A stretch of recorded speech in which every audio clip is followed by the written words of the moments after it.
그냥 하던 대로만 하면은 충분히 이길 상대라 생각해서 그냥 열심히 연습하고 열심히 준비하면 될 것 같아요. 다음 경기에도 저희가 정말 열심히 해서 잘하는 모습 보여드릴 테니까 더 많은 응원과 관심 부탁드릴게요. 항상 감사합니다. 저희 다음 KT전에 때도 또 와주세요. 그럼 좀 힘이 날 것 같아요. 종빈이 형, 우리랑 할 때도 그 스마이트 그렇게 써줘. 잘 부탁해. 전체적으로 상위팀 모두 긴장해야 될 상대라고 생각하고 있기 때문에 누굴 만나도 항상 긴장감을 끈을 놓지 않고 게임해야 될 것 같습니다. 저희가 1라운드 성적이 그렇게 좋지 않았는데 2라운드는 꼭 남은 거 전승해서 결승으로 꼭 올라오고 싶습니다. 동민이 형이 롤챔스 우승으로 성불 할지는 모르겠지만 월드컵까지 꼭 우승시켜드려서 보내드리고 싶습니다.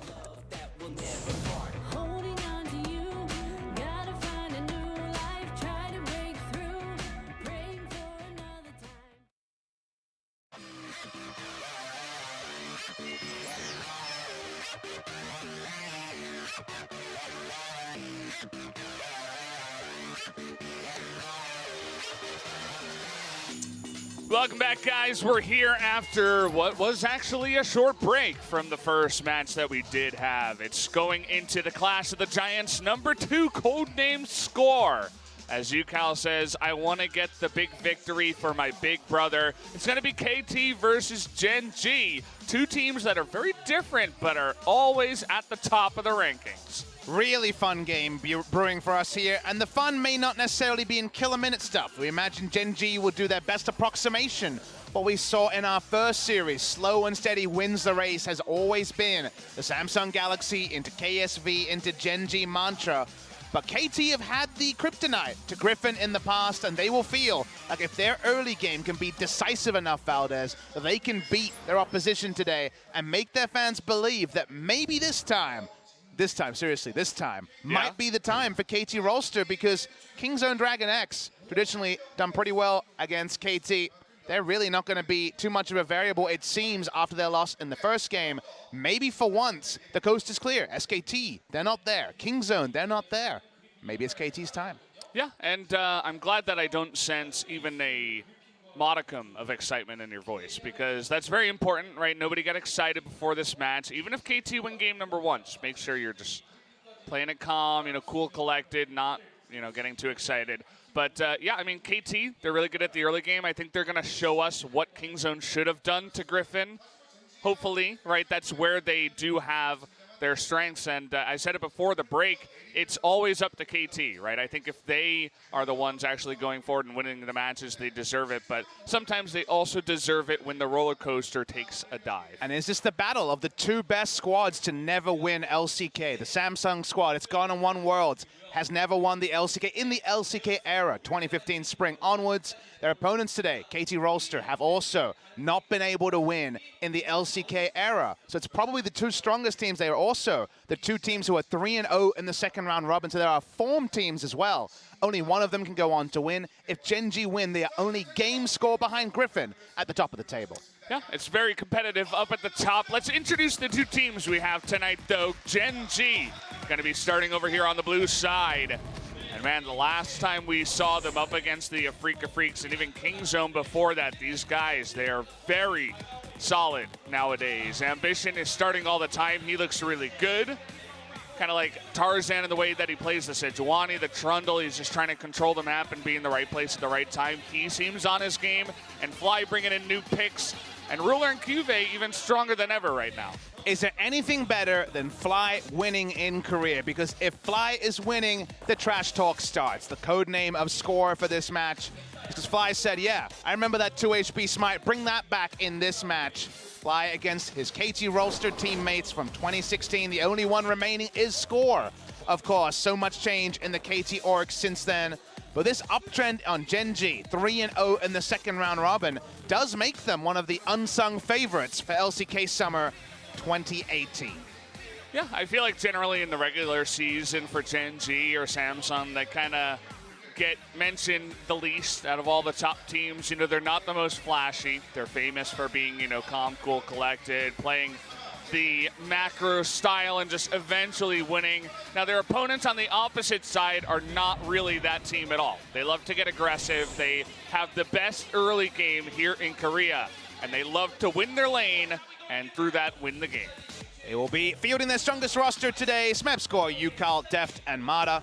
This is who the people want to see. I know the global fans want to see Rush. There's a couple of people out there who want to see Pawn. Come on, guys. Yukal is the man. Yeah. Daddy Yukal in the mid lane might even get his Swain on the red side in game number 1. Let's see how KT's looking today. You never know with them. You always expect the unexpected. But they are the sort of team that can attack Ambition early. And when Ambition's jungle path is thrown off by smart aggression, that's usually when Gen G, when Ambition is playing, falls apart around it. Yeah, I mean, as a team, aggression for sure, but also just from the jungle. We talked about who's the best jungle here in LCK. A lot of people say Score, and for a good reason. I think he still is up at that #1 spot, especially because Peanut has kind of fallen to the wayside in the past couple of weeks, especially. Tarzan's trying to make a name for himself, but he's still newer. He's still a rookie guy, and we can't really say that he's better than Score right now, so I would still have to give that #1 spot to Score, and if there's anyone who's going to out-jungle Ambition, it's going to be him. Definitely 3 smart junglers, Score, Ambition, and Tarzan. I think Tarzan errs to the Score side a bit more in terms of he can play some of the aggressive picks, whereas Ambition's a farmer at heart. Looking at some of the permutations of how the season goes, this is if Griffin. If things stand as of now, with Griffin first because they beat Kingzone, they would auto-qualify as winners of Summer. We're talking about if Griffin wins Summer season, they will auto-qualify, and this is where the point totals would be. The important thing here is to look at the point totals, understand that Gen G only have 10 points because in spring season, they finished 5th. The other points, the Kingzone ones, are going to be the harder ones to go through. So as of now, if Gen G had lost the final to Griffin, then actually Kingzone would have gone through on points because of those 90 points in the spring season. Yeah, I mean, if you guys are getting confused, this is just the rankings right now. If we just end it right now, who goes into Worlds? The blue, the bolded blue on the right, those are the teams that would make it through. The other teams would have to go into that very fun Worlds qualifier that everybody seems to love and hate. And this is the one matchup KT Rolster fans around the world, if you ask them right now what match they want to avoid, a regional qualifier final against previously Samsung Galaxy, now Gen G, for a 3rd year in a row, because that has been the fixture. That's gate kept. Gen G have always won those, and that's why 9-15, KT wins when it doesn't actually matter. When it does matter, Gen G have been too good. Yeah, I mean, 3-0 in the 2017 Worlds qualifiers definitely tells you that story there. But let's get into defining some of our teams here. Number 2 right now on the scoreboard is Gen G. They do less damage and they get damaged less. They have their own ways to win the game. Very high KDA, but you'll notice that their damage is extremely low. 8th in damage per minute, 10th in damage taken per minute. What does that mean? Bloodless game. That means farming. That means Griffin in game 1 with Orianna. That means waiting for your moment. Your marksman has some big items, and they fight from there. That is the approach that Gen G will take. They will always try to avoid conflict, even though their last series against FLICKR was pretty bloody in the early games. I see you inspecting the Korean on the right there. I'm trying to figure out what it is because it... Getting our producer in our ears. Oh, number of unique picks is 41. Okay. So they have the least unique picks. They like what they like. Juve, Fly, Ruler. They've always played about 4 champions at once. Ambition, no different. Let's go over here and take a look at KT Rolster. It says, if there are no late game mistakes, we can place higher. This is actually KT Rolster. It's kind of their off team, their B team, if you will. Maybe that means they won't be a roller coaster. They're a rollator. Of course. I want it to be KT Realtor. They're great, very reliable. Yeah. Hey, your house is going to be great for the first 2 years, but maybe if you're intending to retire there, it might fall apart. They sell you great houses for rent, right? You don't want to invest too late with Don't this, take the to buy option. realtor. Yeah. Do not rent to buy with KT Realtor. Do not do it. Just enjoy, the first 2 years, or in this case, maybe the first 15 minutes, right? Damage per minute first. First blood percentage first. First turret percentage first. They win the early game, and no doubt they'll win the early game in these games as well. It's what we can expect. You definitely read this one from right to left. I want to win the title for Score is the mantra for UCAL. I think that will be tough to do is the answer by Fly, who of course was there in Game 5 of the LCK Summer 2016 final. 2 HP, Smeb stealing a Baron, the rest is history. Score has still never won an LCK title despite being here for 6.5 years at the highest level. Fly is going to smile. He knows he invited this. He wasn't even asked a question. He said, I have something to say. Yeah. And then trash-talked his old Hyung, his old team captain in Score. So there's definitely a bit of fun around this one. I love also that before he said that, he was smirking the whole interview. Oh, yeah, he knew what he was doing. He knew he was going to say something. He was just thinking about how to word it and what to say. Fly had an amazing interview before the season started where the interviewer basically roasts him on his lack of success on FlyQuest, on his question marks about his champion pool, on his poor laning phase. And the big takeaway I had was a lot of answers of, well, I'm losing, so I guess I can't really counter that point. He's winning now, and that means that Fly is opening it up on whoever he can find. There's a target on everyone in the LCK. He's going to let the trash talk fly, no doubt. And I'm looking forward to see what else he's going to bring in, especially if he wins this series up against Score. That would be the fun one. Ambition, looks like he just woke up from a nap. That's usually the way that he plays as well. This is usually the way that he looks. It's not really a thing you can look at and say, oh, maybe he's a little bit sleepy today, because that's good old Ambition, old man Ambition. We'll see if he can carry his team. But let's first jump into pick and bans for game number 1. A Yasuo first ban by Gen G. Okay, that's a decision that could be made. But they're going to take away UCAL's Yasuo. Now, he's had some big performances, but first ban is pretty triumphant on the blue side. KT banning away the Talia. Their Shen bans were very apt against Griffin when they played a few days ago. He's going to be going for the Talia ban for now. Shen blue side is the third ban by Gen G. We know that Gen G love to play Ezreal and Tahm Kench wherever possible. A lot of teams double ban them on blue side. KT won't have that latitude on red side. What does that mean for Nocturne that has been left open and lost many times in the last 10 days? That's why I was pointing at the Trundle. It's definitely not something you see all too often, but they want to deny it away from Score. It's his best pick, and look at the Orianna ban. You were talking about first pick. Does it really deserve that? But how about Fly's Orianna taken away this early? Gen G will take the Swain flex pick for top lane most likely. It's still a flex for Gen G, you might say, but Ruler doesn't play it. You'd be right in that he hasn't shown anything other than marksman, but Cuve's played already a few games of it in the top lane, so still a flex pick for the side of Gen G. What does this mean for Zoe? Because Zoe is left open.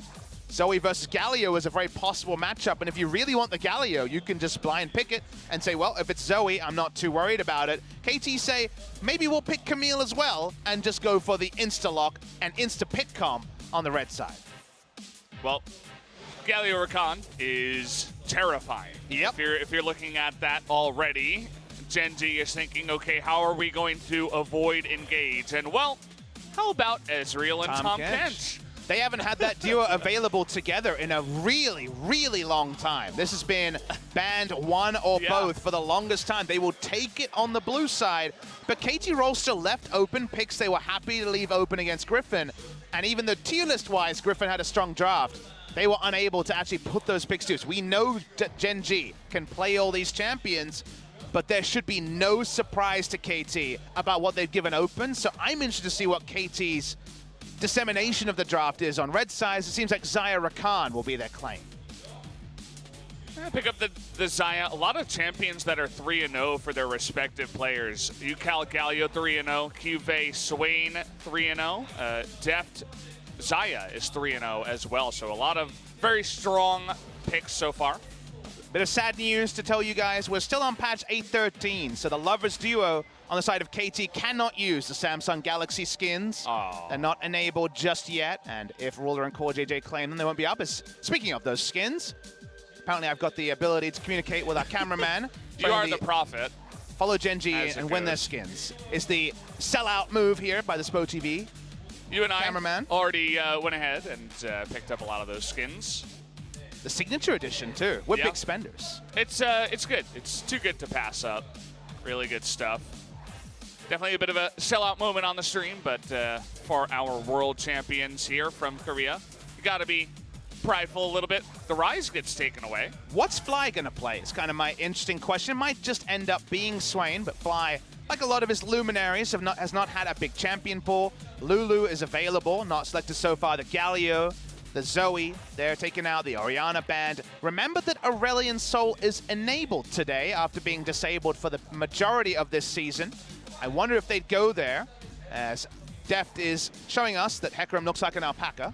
Yeah, don't get baited by Deft. He's a big one, kind of like Ian and other guys who love to just troll hover. The Sejuani was the best win rate champion left available for score. It's Deft on the left. Oh, yeah. So, Sejuani gets picked up.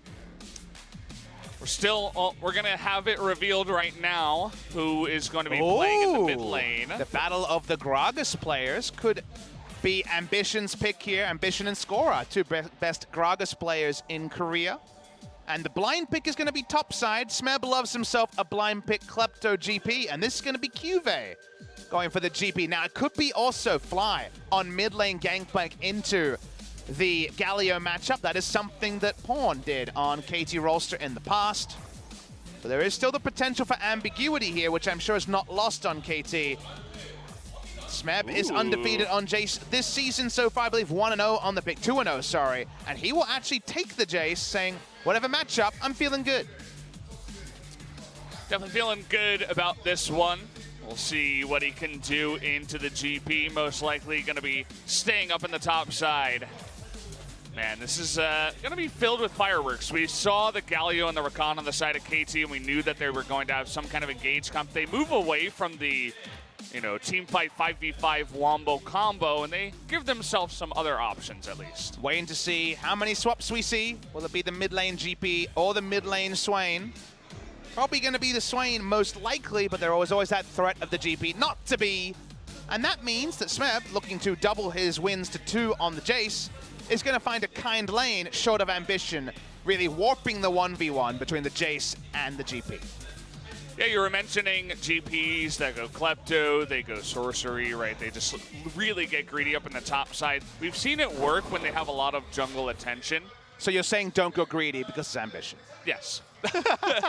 you don't have a guy who's going to camp your top lane, Cuve, so I would advise you be a little bit careful. And we've seen from Cuve that he is one of our more careful gangplanks, at least. Well, it's going to be a high-tempo game from KT Rolls. Not the most magic damage in the late game, though Galio does good, decent mid-game burst, but Jace is going to overextend, and theoretically they can pile in, back him up, and ride him to victory. However, if it just ends up going into the late game, you got to say that Gen G going to be loving their gangplank. Swain, Gragas, when it comes to that teamfight control, they have a lot of it. That they do.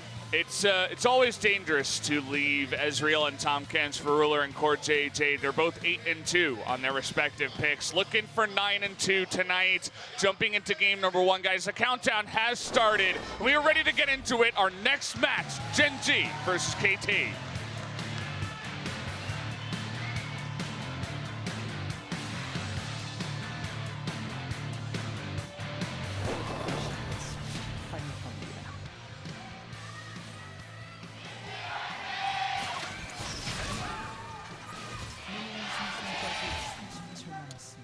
Already starting off with the fireworks. We have a sold-out crowd. We had them for both games, actually, so far here.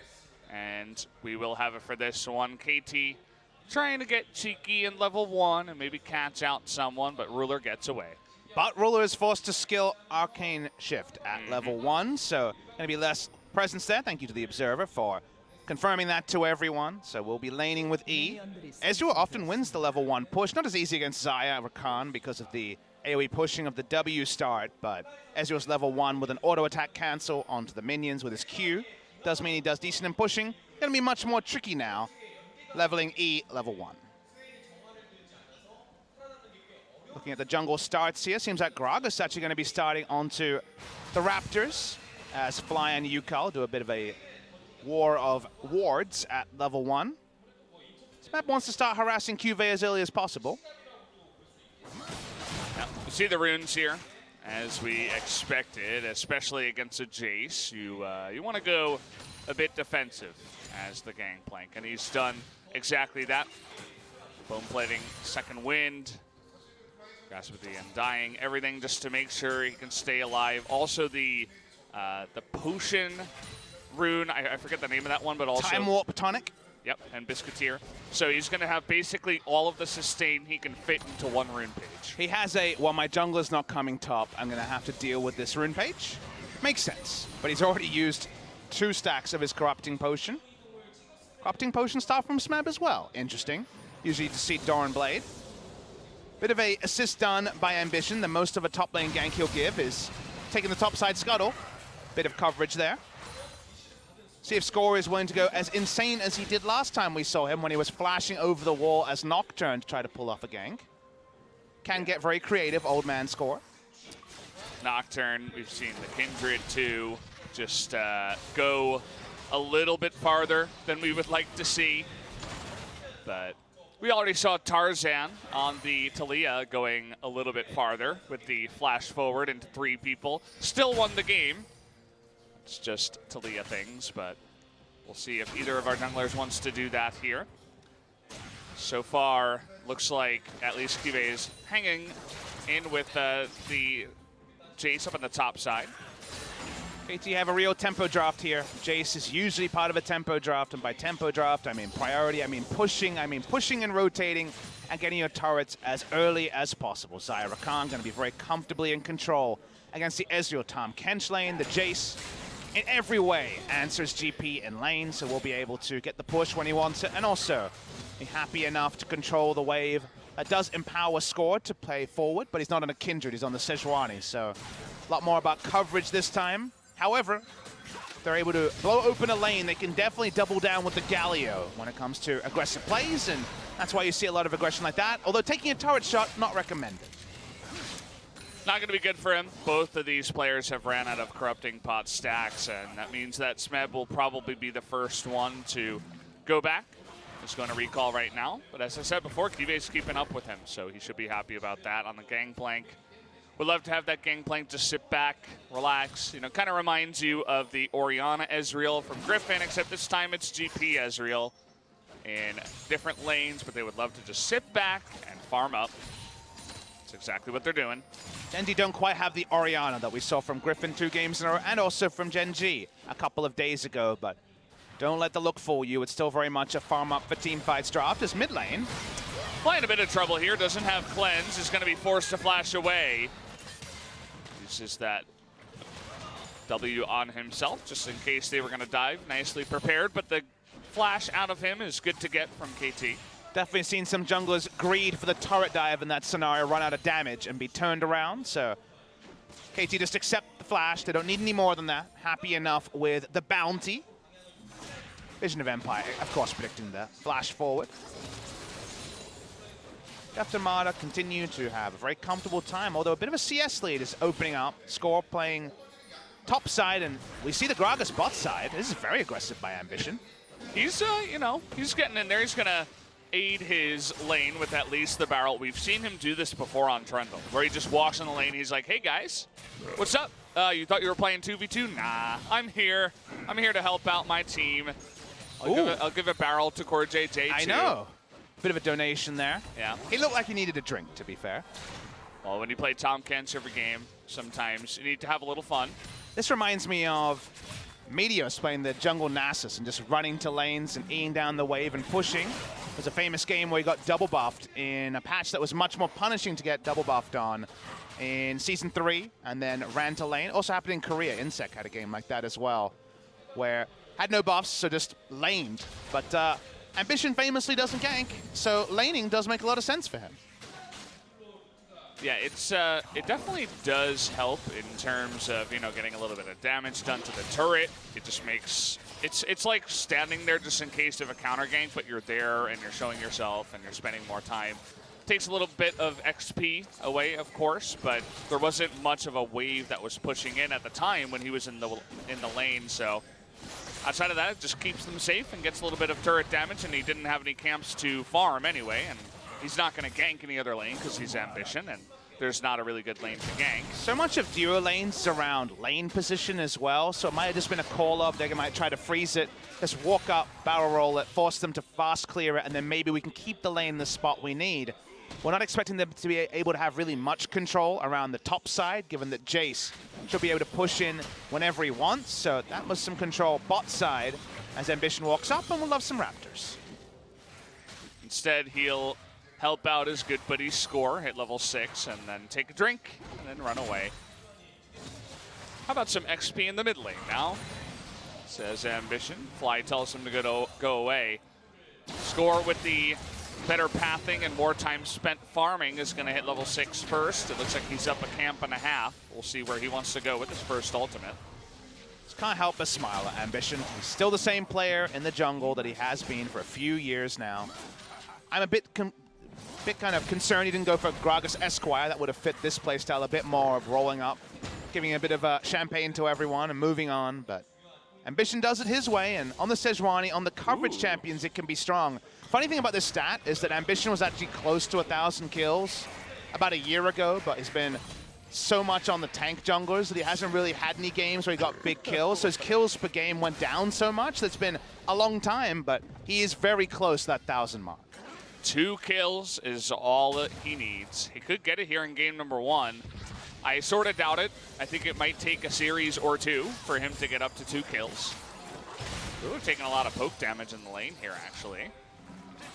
This definitely is a couple of really strong bottom lanes. Deft and Mata have been touted as the strongest, right? The most aggressive, at least, whereas Ruler has been the marksman player. He's been holding down the marksman role, and he has been the best at that so far.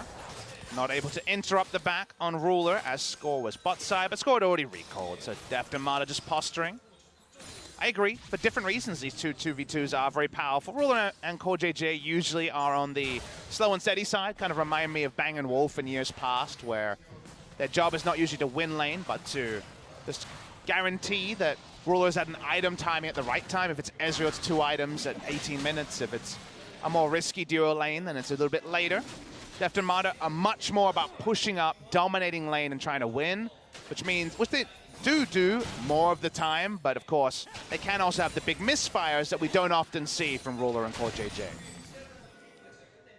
Yeah, a little bit more volatile yes. of a duo lane, if you will, and so far, they're struggling up against the Ezreal. They haven't been able to get aggressive just yet. We'll need to see Deft pick up some items first before they do go into that one. UCal in the mid lane against Fly. They both have the blue buff. They both just push relentlessly and look for opportunities. The only thing is that there's not really a place to go. I suppose they could look to the bottom lane with the Rakan and try to, 4-man with the Sejuani ultimate. We've seen that before, especially before Kench gets tanky.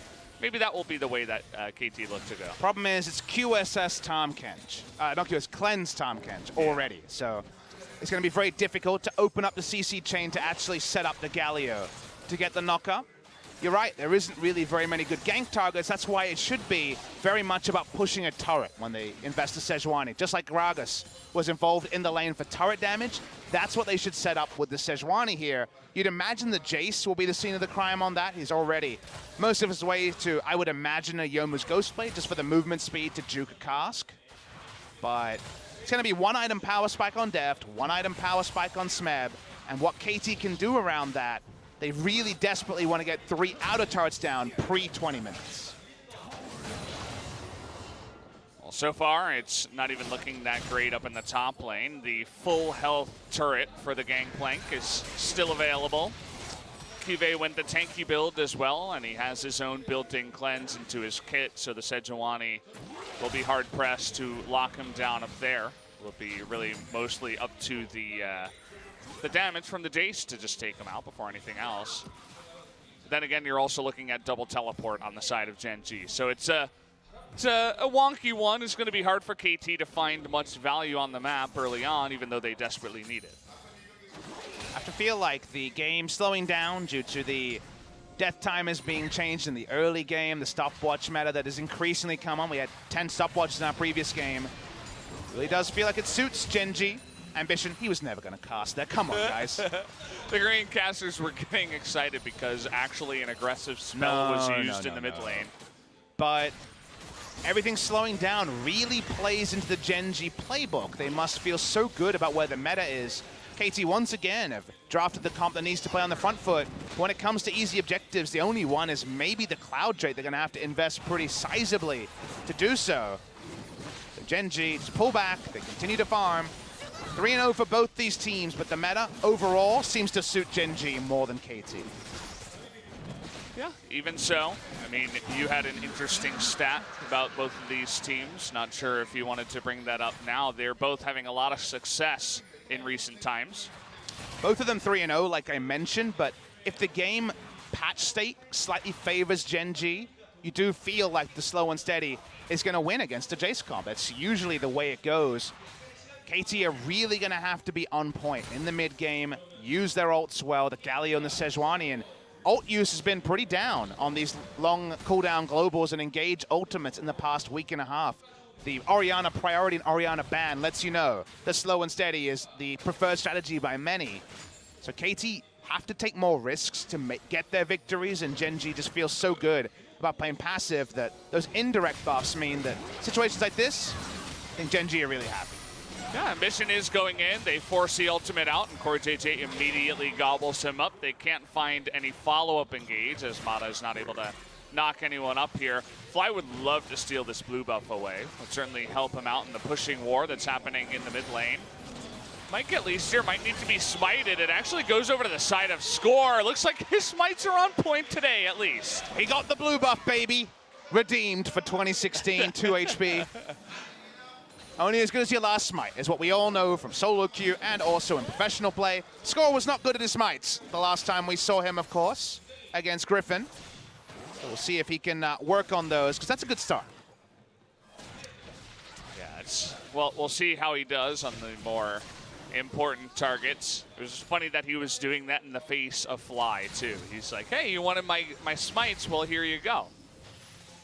Here's my smites. Pretty good, right? Score, though, with that maneuver that Gen G did put on, they take the ultimate away from Score on the Sejuani, which is pretty long. They also force the blue buff to go off of the Galio and onto the Sejuani. So even though it didn't look like much a move, definitely did go in the favor of Gen G. And Ambition's back to lane. He is indeed getting into Q range. Oh, so close. 3-on-3 in the bottom side. Ambition has no kind of delusions of grandeur about what he's doing here. He's Cinder Hulk Gragas. He hasn't gone for the Runic Echo or anything like that. That's not the Gragas we'd expect from Ambition. He's going to be a big tank and force Defton Mata to have a bad time. He is going to cast in here, and again, he is very tanky. You can see just how little damage he has. And even the follow-up after that, right? Def still working on his first item. When Zeal BF sword, by the way, and Score didn't have his ultimate, so it's like, okay, you know, whatever. Good map play from Smeb, contesting the blue buff with 6 members bot side, both junglers playing bot side. They will get the blue buff steal. Looking to come in now as Score does have his ultimate. Going to be gobbled up, and a nice splash by CoreJJ does get him to safety. CoreJJ does use both of his summoners to get him, but at least he doesn't go down. Not able to turn onto CoreJJ. Crucially, here we go. No Devour this time around. Ruler is going to just Arcane Shift away, but loses the majority of his health, gets the Ignite from Mata. No kill potential there. The lethal damage is not really going to come out. They do get the back out of Ruler, but it's a teleport meta. We're still on 8-13, guys. No 8-14 to punish these TP bot laners more. And here comes Ruler. Gonna clear out the wave, not gonna freeze it or anything like that. They love to continue pushing it in. They already have a ton of damage over here, by the way. Really just threatening coming on in here, and Ambition could find an opportunity. No. Looks like Mata and Deft will both go away, but no TP on Deft means that they may look to push this bottom turret. Seems to be what Gen G are setting up for. We've had so many repeat visits, and while Jace could have teleported bot side, not gonna get that. Needs to pick up the minion wave in top. Ambition just tries to set up the barrel to eventually answer the minion wave that we know is not coming. And that's going to be first brick, first turret blood to Gen G. And look who they give it all over to. Take a look at the CS and the gold difference in the bottom lane. 1,600 gold. And that's the majority of the lead. That's actually the exact lead that Gen G have over KT, and it's all in the 80 carries. Gen G's game plan for a long time has been, if Ruler gets to his spot, we will win. That's what they always play like. They're going to feel so good about him having the majority of the gold. He can start working on his Blade of the Ruin King now after going for the Iceborne Gauntlet build to respect the fact that KT are almost only AD damage. The Jace and the Xayah are going to be the big damage dealers this game. Goes back, he's got a recurve bow. He's feeling great. And KT haven't been able to break any turrets at 17 minutes. We were saying 3 at 20. Even 1 is looking pretty tricky for the side of KT. They're all just about full health, right? Mid lane against Swain is never going to happen. The top side is where you would expect the most damage, and that's where it is. Onto the Gangplank. When we had the gold numbers up, I also took a quick peek at Gangplank versus Jace, and as you'd expect, Gangplank is ahead by about 200 gold, even though he's down 30 CS. So even if you're going into a hard lane, Gangplank will always be there with the extra gold. No Kleptomancy, no problem for Cuvée. Slow and steady. The Gen G playbook is mid lane. Yeah, KT's not that kind of team. They're looking for the first blood, and they will get it easily. 4-on-1. Nobody was there to try to help him out. The Abyssal Voyage from CoreJJ was a little bit late, and down goes Fly. Nice sudden move from KT, but is it just a kill or is it an objective 2? Looking like the objective might be the Drake, but certainly not the biggest win for KT Rolster. Ruler just being annoying in the Dragon Pit here, trying to get as many Klepto stacks as possible before that Drake does spawn. Got a couple. But either way, finally they pick up that first blood gold that KT were desperately looking for. Ambition and CoreJJ being as annoying as possible. Moving on in here, trying to force the smite over to Score once again. Nearly steals it there with the Baron, or rather the barrel. But he is just going to hop away. Mata gave him a bit of an assist there by popping him in to smite range. Yukal hasn't been able to ult this game, so we've been denied a hero's entrance.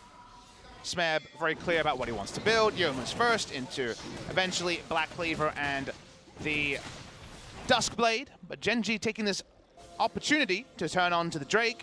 See if Score is going to slowly try to take down the Rift Herald as an answer. I mean, he was thinking about it, but there's vision on it right now. He's trying to clear it out, but he actually misses the one important ward that was on top of the Rift Herald. Decides not to go for it just yet anyway. The rest of Gen G now can rotate on up. Try to steal away the Scuttle Crab would offer even more vision to the top side for Gen G. Also, more of a guarantee that Rift Herald will not be picked up by KT. It's too late now anyway, 19:30, and hasn't been started by KT. We'll see if Gen G try to rush it down just before it despawns. Well, you're running out of time, guys. They're trying their best here. They should be able to do it. Oh, wow. Okay. KT actually not going to come on in here. And it will go over to the side of Ambition. Actually picks it up, so there you go. Thinking about an engage now. Ambition very tantalizing in the front line. Is going to get ulted up. And look at Mana just trying to zone him out, but the Devourer comes over the top. And the follow-up engage there is going to lock down the Sejuani. And Fly is in the back line zoning everybody out. Score trying to make the great escape down here to the bottom right, but it's not going to happen. They get the Rift Herald, and even though the engage was to the side of KT, Gen G win the fight. It was a good start by KT, but Mana doesn't hit anyone with his ult, and they aren't able to actually force important cooldowns from Gen G. They only got 2 flashes after all of it, and Tom Kench, Devour was enough. Big whack in the mid lane. And speaking of whacks, a bit of fighting here by KT, but I think they will lose his mid lane turret very shortly. It's looking like it 5-on-4, and even that extra damage onto Yukal means the second turret of the game will also go over to Gen G, who extend their lead to 2,000. Smab disengages to the top side. He'll get some farm, but both turrets go against the Jace comp. If there was any contest from KT, it would have been too late, 2 seconds before the despawn on the Rift Herald. Watch the engage here from KT. They go on to Ambition, but Mata doesn't hit CoreJJ or Cuvée, and CoreJJ's right there, so of course he devours. So much important cooldown is not available to KT any longer, and Yukal can't frontline at this point in the game. It's 5 members running at 1. Goodbye Piggy, hello Rift Herald, and mid lane turret to Gen G. Yeah. You can see what Mata was trying to do. He wanted to hit CoreJJ, and had he then Ambition would have died on the Gragas. He's tanky, but not that tanky. Would have got the double knockup, but because Core JJ was available, he just devours him, and then the follow-up engage. And you can see what Swain does as well when he has primary engage, right? He's the guy that goes in after the engage and zones everybody. And that's exactly what happened. Ambition went in, flashed in with his engage, got the barrel down, and then Fly was right there in the back line saying, hello, you know, I didn't need to do the engaging, but I did all the zoning. And Score nearly got away, but did go down in the end. Deft saw the Iceborne Gauntlet from the Ezreal and decided to go for Rapid Fire Cannon IE rather than going for Stormrazor. Stormrazor makes so much sense on the Xayah because she is a burst rotation champion if you think about it. It's all about the pulling the feathers back. The QE is always pretty big for her, but there is a lot of tankiness on the front line in some ways, but not in others. Like, it's very slow to puncture through a Swain. The Iceborne Gauntlet stops the burst onto the Ezreal as well. But it means that in a scenario like that, KT need to fight early. We've already outlined that. They don't have that much damage onto Deft. Smeb also, in a team fight, is not going to be as powerful on the Jace. So they just can't puncture through the front line of Gen G, and maybe by the time they can, they might already have been outscaled by Gen G's comp. Definitely feels that way. We talked about how KT were struggling to get any aggression going. There weren't many good lanes for them to gank. In fact, they looked towards Fly a couple of times, but even he was able to survive. So they're just sitting here in the mid lane, and the mid game rather, in the mid lane as well, just looking for another opportunity, but they're just so slippery on the side of Gen G. The Ezreal Tom Kench again. This is why they love it. You know, Fly's in the top side. He's totally fine against the Galio. And then Kive with his built-in cleanse with the oranges is totally safe against the Sejuani gank on the bottom side because none of the turrets even went down. Completely correct on that, Valdez. And KT, who left open Tom Kench Ezreal. No one is surprised to see it picked a second round on blue side by Gen G. Teams have been banning this since about the second week of LCK Summer. We thought, okay, they made a similar play, leaving Swain open against Griffin and were able to outmatch them, given that Griffin wasn't strong there. They leave open comfort for Gen G, and the top lane Jace into getting the turrets down just never happened. They haven't been able to get any lead around Smeb because Ambition shows so much presence bot side. Score kind of followed him, and that meant that the turret is still up for the GP and the top side. GP now roaming around the map. Smeb now clearing minion waves at an inner turret. Feels eerily similar to the game Khan played on Jace earlier today in terms of the Jace just not being able to play his natural playstyle. Yeah.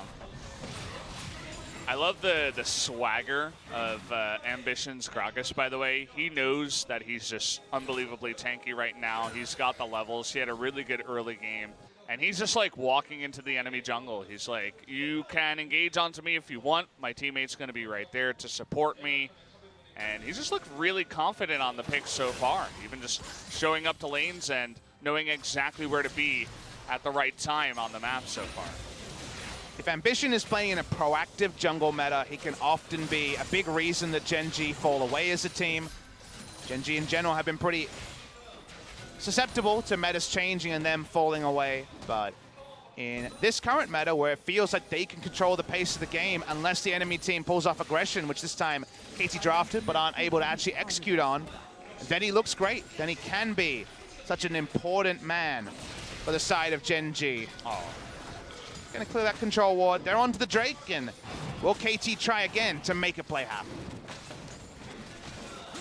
Could get caught up here. You'll notice the positioning of Smeb. Looks like Fly will join the fight a little bit earlier. TP is coming in. It's not the best TP ward, but they're looking for the engage now onto Fly, who says, welcome. There, he's just going to welcome the engage here. Sejuani already taking a ton of damage, and a Mirage as well, but Score is going to cast away after flashing into that one. They pull in UCal. Not always the best idea, but it looks like KT want nothing to do with that fight, as even the flash away from the Galio. But then you can see the follow-up damage from Smeb is not that bad. Even so, Gen G gonna now turn onto the Cloud Drake. Smeb's poking around. A lot of ults are down for Gen G. This could be a moment for KT. Oh, really nice double taunt on there. And now it's Core JJ who's flashing away. Oh boy, Kive gonna be caught in the back line. Does have that Sterix, and he's trying to go 1v3. He's gonna flash to safety after all of that, and it's gonna go over to the Xayah. because why not? The smite's not going to be there from either jungle. Looks like Ambition was a little bit early on that one. By the way, Cuvée still down here looking for a kill before he goes down, but no, scores, lives on the backside. Very nicely done by KT. KT understanding that with Fly, with no ultimate, with the Gangplank already using GP ultimate, they could re-engage, and Jace doesn't have an ult, so he's able to go back in, switch forms, and still be relevant. They take the turret as well. KT outlasting Gen G, who really postured around the Drake. This was the mistake. The start of the fight was very good by Gen G, but they need their cooldowns more than KT do, and that means that Gen G are caught in a couple of places and end up losing some members. Ambition just so low, trying to take it down. He smites there at 1,000. Definitely too early, but wanted to just survive at the end. And nice turnaround from Mata. He saw Cuvée coming in behind, and he was just immediately there on the engage. Takes him out after the flash, and he's what made that kill possible on the backside.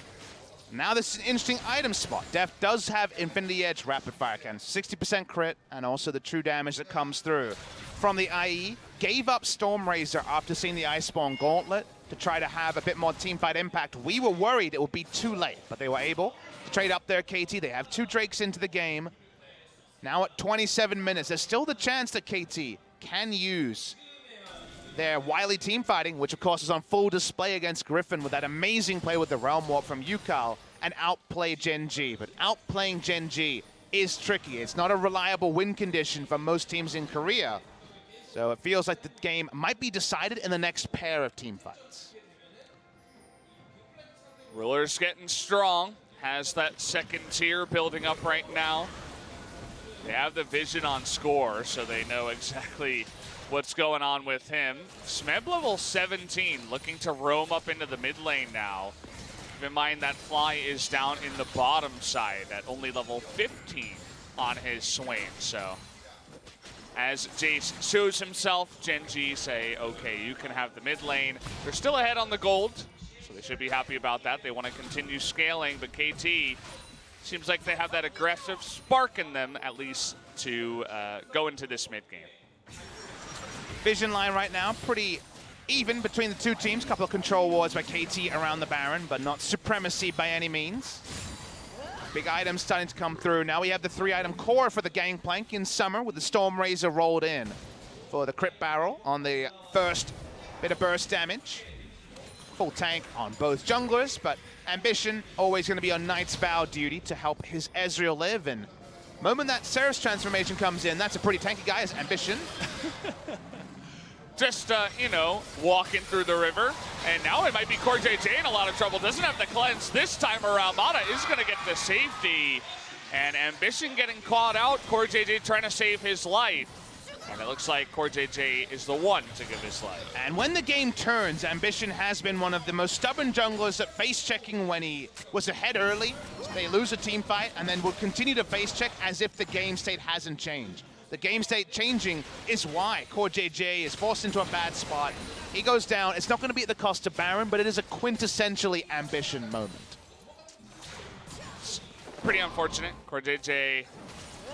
He's saying, I'm tanky. I was just under your turret in the bot lane not that long ago. But things happen since then. Nice ult from Score. Smeb is free farmed. He's about 70 CS up on the GP, so they get the single kill. But no kill into an objective, just a kill for the side of KT.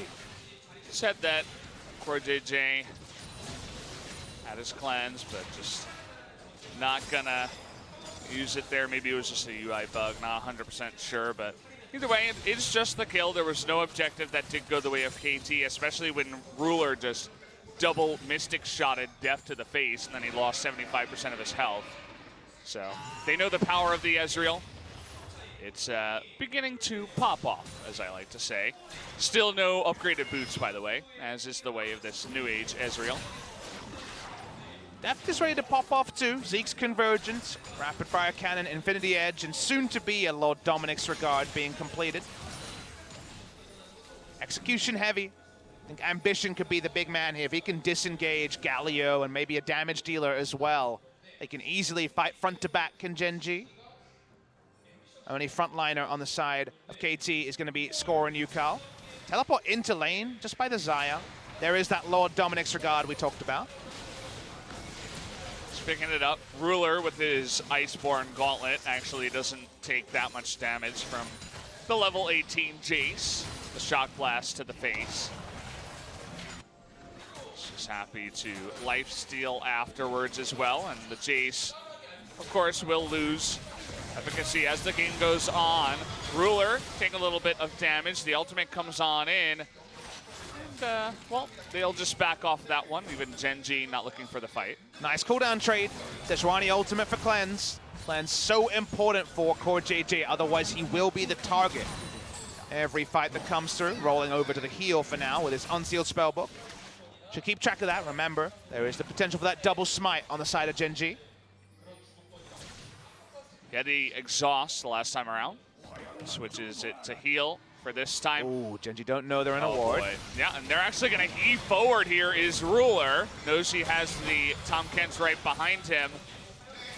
We're thinking about going in for it. Ruler going to eat a little bit extra damage. They still don't know that they're on this ward right now, actually. So priority does go to KT. They would love to get another engage onto Core JJ. Or just, you know, force a devour and then go in.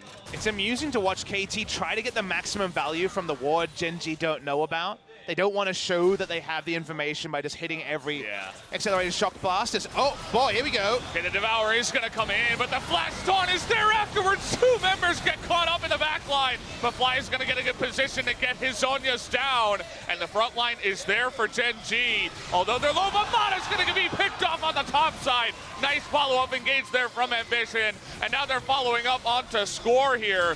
And actually, they're going to go for Smith, but down on the bottom side, Tom Kent's does go down. The re-engage is here. UCal going to get a taunt onto Ambition in the front line.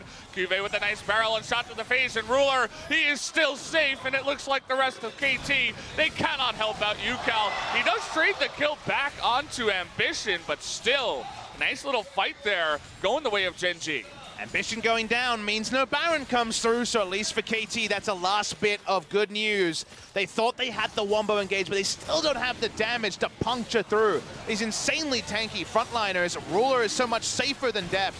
As Ezreal, as a champion, has a kit of safety. He has lifesteal. There is no lifesteal outside of the fleet footwork onto the Xayah, so just about getting over the line are KT in terms of just not being blown open. But Gen.G get the fallback objective, and we roll on. It's really good for them. You know, they're going to have that Gangplank hitting 4 or 5 items soon, and an Infernal Drake to deny away from the Xayah, especially on the side of KT, and to take for themselves. And even better than that, the game continues on for a longer period of time. Best case scenario for Mata, where you get the Devour into double charm. But as this fight extends, watch how many auto attacks Deft can get off. Because of the front lines, he can't just walk past Ambition. Ends up kiting downwards. Nice little collapse by Gen.G. Deft has a very high damage build, but actually doesn't get to free auto until Gen.G start to corral themselves into multiple members. Then you see his damage. He still has Infinity Edge. He is powerful with the Lord Dominic's regard. But with the lack of sustain, just a Q from Cuvée is 500 damage, and that isn't going to be something that the Xayah can continue to bear with. So the zoning comes out, Ambition going down denies Baron, but we can see just how fine the execution timings are for KT. They're much more generous to the side of Gen.G as Ruler and Fly reposition a lot cleaner than UCal and Deft. Look at the amount of damage that came out of Ruler. You were talking about the difference. Deft did a lot of damage to the Gragas and the front line, you know, helped burn through all the extra health of the Tahm Kench, but the effective damage from Ezreal was there. But take a look at UCal's damage even on the Galio. I feel like he had the best fight of them all. And please don't misinterpret me talking about Deft's inability to do auto attacks as criticism of Deft. It's just a reality of the team comps. We already talked about how team fight wise Gen.G, got Griffin on the mind. Gen.G had the scaling comp just like Griffin did in our first series. So Deft is just getting denied autos. Can't fit lifesteal into the build till now because he wants to maximize damage. Gen.G have easier team fight execution. KT need to show some inspired plays in order to get through this team comp. Well, we're nearing the 40-minute mark right now for this game. Another engage is going to come in, but look at the damage out of Ruler now onto Score. It's beginning to get really scary. He has finished his Seraph's Embrace out of nowhere, so He's going to have that gigantic shield on top of the armor. Gets the engage here onto the Ezreal. Tom Kench gets low, but Ruler in the back line with that shield I was talking about, and Score with nowhere to go with the cannon barrage coming in. They're going to try to snipe him, and he does with that true shot barrage. Really nicely done. Gragas gets low, though, and Fly as well on the backside. So another 1-for-1 trade here on the Rift. If there was no mid lane outer turret, there was some low health members to flash on, but in this scenario, not going to be able to do that. Deft and Yukar will continue to try to push up, but Ruler can just teleport back in if he wants. So for now, at least, very, very close stuff. Side wave in a great spot for Gen G. So KT will fully disengage. Team fights again a lot closer than we might imagine. Doesn't feel like the Swain has damage threat, and for now, at least, isn't able to get the full value out of the Demon Flare. Gonna watch the replay. They see the Arcane Shift in. They know they're gonna get the Devour from this as well. See how much damage they're able to do. There's not much threat onto Deft this fight. But as the fight goes on, we do see one member go down. That is Score going down first. And then Fly, Core JJ so low, but with the turret up, no ability to finish those kills. Yeah, I mean, at least KT is starting the fight. They're forcing those cooldowns out. It's just the follow-up afterwards feels a lot better from Gen G, especially with the well-placed cannon barrage and Ruler, who will be repositioned into the back line and do this amount of damage every fight. That's really hard to deal with for KT, who have that initial engage, but then they need some kind of follow-up afterwards, you know? How is the Galio going to get into the back line? How is the Xayah going to hit the effective targets? I don't really know. Well, Smeb is a god of flanking. I don't know if the Jace is the one to make those flanks on. This is the brush. He loves to hug his cannon and then show up with a big cannon ultimate, but on the Jace, much trickier to make happen. Maybe with Guardian Angel, you consider Ramboing in and being a conduit for the hero's entrance. They weren't able to get any flashes away, so actually a hero's entrance Goomba Stomp is very unlikely in the fight, and Gen G still having this damn outer mid lane turret makes them so happy to walk up for the ARAM. They get more gold into their members, get closer to 6 items, already confident on their 5v5 team fighting, and KT find it difficult to actually push the game state forward. Yeah. You're talking about flanks. I mean, Jace isn't the best at that, but maybe if he hammers a target in after an Arcane Shift is there, but again, you need a lot of, it's like an ideal situation, right? You need a lot of things to happen first before you can do that. We'll see if that actually does happen. It is one of their hopes as the game does go along. 39 minutes just being passed, and Gen G still about 3,000 gold ahead. And the barrels, they're beginning to do some damage for the Guardian, the Guardian Angel gangplank in the top lane. Very different lane to how you spawn at level 1. Now there's level 18 and almost 6 items on both the Jace and the gangplank. No ability to dictate the same way, and it's a safe build from Cuve that also has very decent teamfight damage as well. Another reason why KT wanted to get a big lead before a moment like this. Still not an impossible game. They pulled off a very unlikely Game 1 victory against Griffin a few days ago to KT Rolster, but here, going for any engage. Okay, Ruler decides, hey, take my life. I don't need it anymore, actually. Okay. One of the few mistakes we've seen out of him, actually. It's very rare that we see Ruler doing something like that. I guess he felt too safe on the, Tom Kench, and now they want to go for more. They want to get some kills before they move on to another objective. It's not going to happen. The rest of them are going to be slippier enough, but KT looking now at that Baron. It's 2 wards down from Gen G in the area. Didn't have complete vision. They make the play, and the best they can hope for is trading the Baron for this Elder. Looks like they will do that. It looks like, though, 3 members even, are going to move over to the Elder Drake. Got a bit of a picture-in-picture issue there, but watching here, already down 2,000. They should get it. Will go their way. They have the smite too, and they have a way to get out through the back door. Smeb's still on the chase, but at the end of the day, it's a trade for Elder and Baron, and only 1 extra turret goes the way of KT, but the Baron allows them to push and allows them to be a bit more aggressive. If you play Gen G style of all eggs in the Ruler basket, late game, let's go for it, Ruler will carry us. Ruler cannot make critical mistakes. His critical mistake in the 2016 World Championship Final, a famous one in Game 5 there. I'd like to see the replay just to understand what information he thought he had to make such a face check, because it's the first time we've seen him more than 500 units away from his Tom Kench the entire game. So it seemed like a very low-value ward, and certainly the cost was pretty damn high to the side of Gen G, because they weren't even thinking about trading objectives at that point in the game, and they were close to losing both of them. I would have to assume that there was some deep vision that KT found a way around into that sneaky little brush. And so he said, well, there's no way they can be here because they didn't move over any of our other vision. But again, a replay would be nice. Looks like SpoTV might deny it from us for now. But the one thing that will not be denied from KT is more turrets with their Baron buff. They're able to get one more here in the mid lane. Baron, another minute over the Elder, and the Elder was just taken to deny it away from KT. KT pushed through, they're getting turrets, and the standing gold was something that separated the two teams.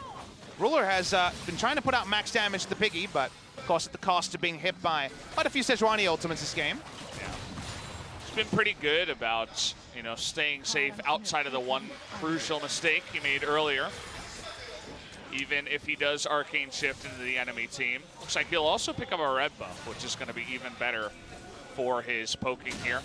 HQ doing about 1,000 damage to the red Brambleback. Fun thing to think about. Jace comps getting the Baron are always the dream because of Jace's extreme turret threat, and also usually super hard to get given that Jace's poor team fighting. Ambition walks up, won't die here.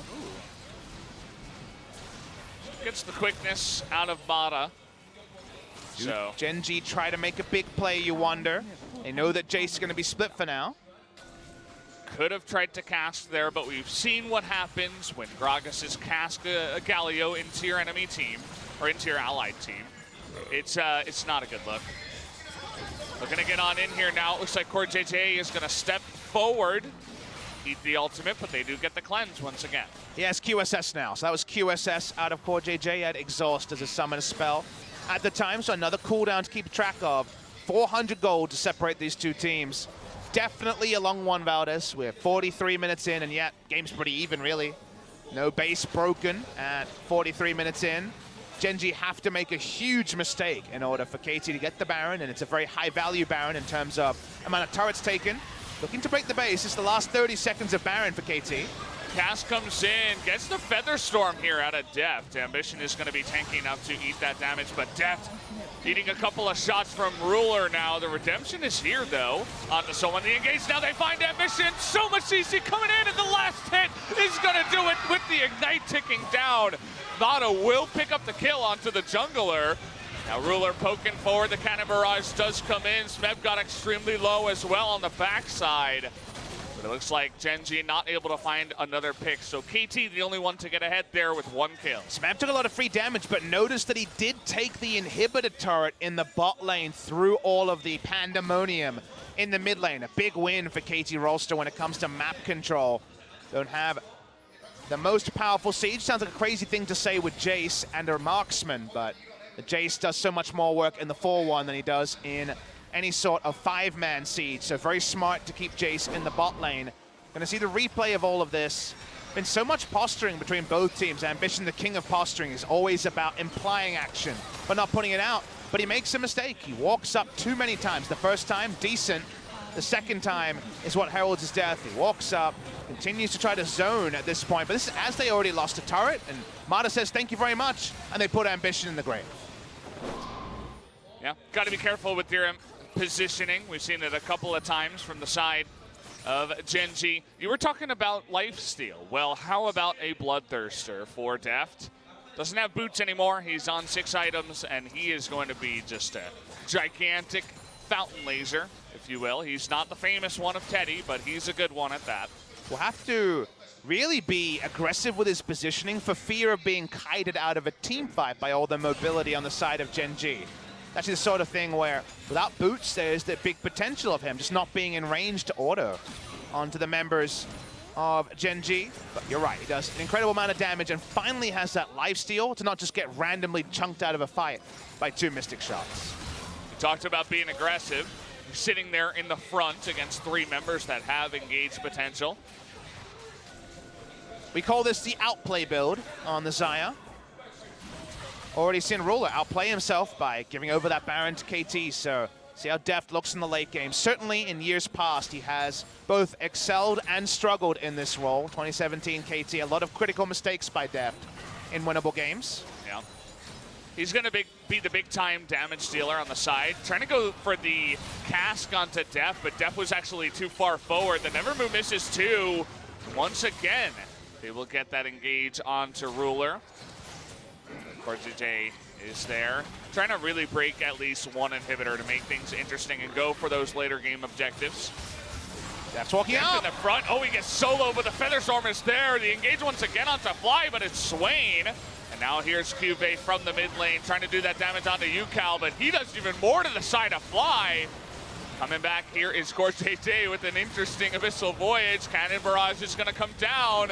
They really want to get score here. He's so low. The barrel to the face is not enough as he is so tanky, but he will be able to flash away to safety. And engage was always on the cards when this inhibitor actually went below 50% HP. Def's able to back away with Bloodthirster. Remember, he can just pop into the Krugs, get his life back. He's now full health with the overshield as well. Smeb is grouped, which is awkward, but here comes Galio again. They just really want this inhibitor, especially before the Baron comes. But look at the top lane. That is going to take out that turret eventually. Looking for another engage, but the Devourer is there. But KorziJ so low, again, just for zoning so they can get that inhibitor, and that they do. Had to work so hard to KT Rolster just kill an inhibitor. That wasn't a turret and an inhibitor, it was only the inhibitor. Yeah. But they get the inhibitor with Baron already on the map and Elders spawn in 45 seconds. So Gen G contesting either of those objectives gets that much more tricky. That's why they stick onto it. The Jace will be able to pick up that minion wave. Will there be another trade of Elder and Baron, or will KT find a way to pick up both? Well, you notice Fly with this TP down on the bottom side is able to push it out. They get vision onto the Baron with the blue trinket. So KT not going to start the Baron just yet. They also have to be careful. Still the big damage threat of Ruler and Cuvée. The duo is going to have to be dealt with. You don't want to eat a barrel to the face when you're on the Baron. Pirate has actually gone for a Death's Dance on the Gangplank this game. Very rarely seen item on any champion. If we had Aatrox in the meta, maybe we would see it more. Everyone pushes up here. Remember, Deft has no boots, so it makes some of these plays tricky. Yeah, Smeb on the Jace also with 6 items, but you can see he doesn't do much in terms of shock blasting. Ambition immediately returns to full health. He'll have to hit Ruler if he wants to do any significant damage. It's all about picking your moments when it hits the teamfight phase. As the Jace, if you know a lot of the crowd control is down and can get into melee range, he will do an immense amount of damage, but get those calculations wrong, and you'll also very quickly go into the death chamber. This is such a tense game. There haven't even been that many kills, and it's always felt like it could go either way. KT definitely on the front foot as it stands right now. They get the engage there once again. Don't really have to repeat myself, as that's about the 7th time the same engage is happening. But they get the double knockup now into the backline. Ruler gets so low, but here comes the guy in the backline. Smith gets the crucial kill that he needed. Cuvée still doing damage. He's the next target, and he's going to go down too. There's nothing that Fly can do alone, and as well, Cuvée can't do anything. It looks like KT finally did it on the back of Mata, getting that perfect follow-up engage. Sometimes you just win the game. Mata decided it's my time to shine. He did this with the taunt flash on to Griffin as well. This time it's on the Rakan. Nicely done. Ambition's going to try to stop the minions. Not going to be enough. This should be the game to the side of KT. We're late enough now where the death timers are insane. 36 seconds on Ruler. They kill Ambition too, and it's only the Catfish trying to stop him. I can feel the excitement in the air already as it looks like KT Rolster is pushing in. They want to get these turrets, and it looks like they will. Still 20 seconds left available, and KT are going to take game number 1 in just over 50 minutes. Not many teams can stare down Gen G in the late game and find a pick, but that is exactly what KT were able to do. They were able to out-team fight Griffin. Now they out-team fight Gen G. KT on their best day is a match for anyone in the world. We don't always see their best days, but these two teams come in today 3-0. And if God Hand plays are what has to separate the two teams, there's a lot of match winners on the side of KT Rolster. They looked good. It's exactly what I said. You know, they need to follow up after the Glacial Prison comes out of Sejuani and they get the Devour. And, well, Ruler and Core JJ, they're also to blame, right? They stayed in range of that perfect engage. Motto was right there, and he did not make a mistake that time. And that's why it looked like it was the worst job ever for Score, but his job was get the Devour out by just randomly ulting someone. He gets the Devour out, and Mata says thank you very much and gets 3 people in the knock-up, and the game is over. So Score did his job. Hit anyone with the ult was the call. They do that, they get the Devour. And now, even though Gen G had the scaling drop and they looked like they were going to get there, KT pulls another rabbit out of the hat and they take game 1. If you have the engaged potential to actually take out the carry, there is a way to win, even if you don't have that perfect scaling comp. So Score walks up, he ults Ruler, knows he'll get Devour, and Mata says, I'll take this video game. They back away for a moment. They think it's all done, but look at this play. A flash re-engage comes through from the Rakan. Ruler assassinated by Smeb, who found the spot we were talking about. If you can get there in melee form as Jace, it's going to be a good news story, and, well, so often Gen G are the sum of Ruler and the parts. Ruler was done, so was Gen G. Yeah, they finally caught them out in that position that they needed them, and yeah, kind of unfortunate. Ruler, we'll see if he and the side of Gen G can try to come back here in game number 2. You see the faces of the coaches. They know the job is not done yet. They need to win at least one more game. Guys, we will get to that game number 2 in just a moment. Hold on to your seats. We'll be back in 12 minutes for game number 2 of Gen G versus KT.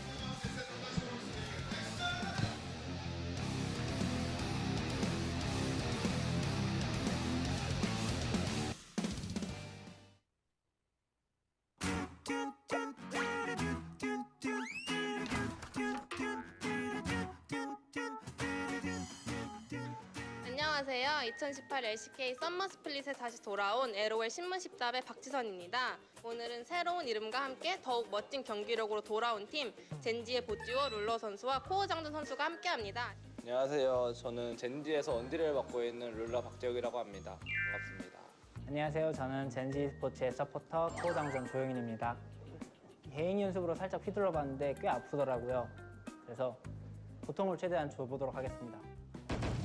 Let's get started. First, you guys officially rebranded to Genji, right? So can you introduce your team and yourself?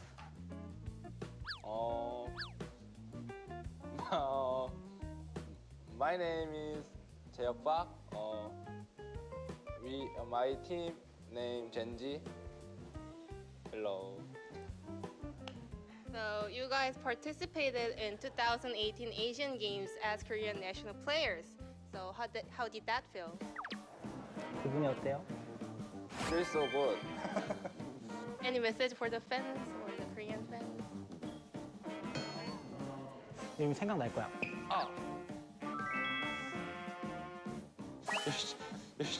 열심히 하겠습니다. Do you know there's a really famous meme about you? So there's a picture in the world's final. You won.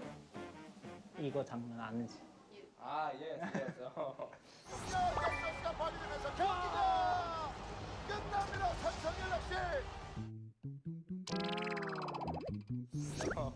What are your thoughts about that? 그 사진을 보고 굉장히 창피했고 다음부터는 절대 그러면 안 되겠다라는 생각을 했습니다. 이거 신세 바꿀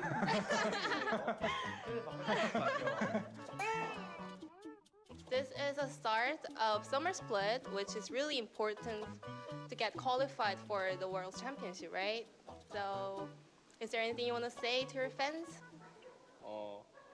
We go world.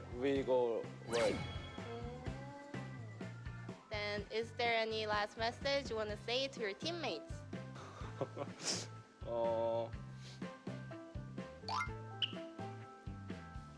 그냥 저랑 같은 화장실에 쓰는 사람들이 있는데 그런데 화장실 좀 깨끗하게 같이 썼으면 좋겠어요. 수건을 막 떨고 놓는다든지 막 좀 냄새가 나서 화장실에 좀 눈 좀 보고 이걸 보면은 좀 같이 좀 깨끗하게 썼으면 좋겠습니다. 죄송합니다. So, who's responsible for that? She. Okay. 나 진짜 쓰러져. 맞으면 진짜 오늘 정신 나가겠다. 나가면 애들. There are a lot of fans supporting for you guys, so is there any message for them? At first, I really thank you for always cheering us. So I'm gonna try my best for win. So please keep cheering me and our team. Okay. Then any other message for your teammates? This is just started, so we. 오 마야. 유명이지. So, I hope we will do our best until season end. In the roller's turn, he kind of had a bad comments about his teammates using the toilet. So, but you're a supporter for him, so you should be like taking good care of him, right? Yeah. So, is there any message for Roller? Because because Lula is our king, god, general. Wait, king, god, general, emperor, player of our team. So he's low. At law. Low. His words are law. Yeah, his words are low. How do you like your king, god, general, emperor, ruler name? 만족. Satisfied. Very satisfied. Very good. 여기까지 젠지 e스포츠의 코어 장전 룰러 선수와 함께했습니다. 안녕. 안녕. 재미있는 이런 신문 십답에 해서 좀 즐겁고 제가 좀 맞다가 때리니까 좀 상당히 기분이 좋네요. 또 이런 자리 있으면은 한 번 더 불러주시면 정말 감사하겠습니다. 원없이 때리면 재혁이 내일 게임 못할까봐 적당히 조절을 잘 한 것 같아요. 그리고 되게 즐거운 시간이었고 되게 영어 공부를 평소에 열심히 해줄 거라는 생각이 드네요. 지금까지 젠지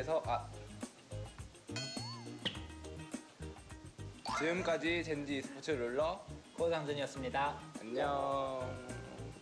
친구 안녕. 안녕.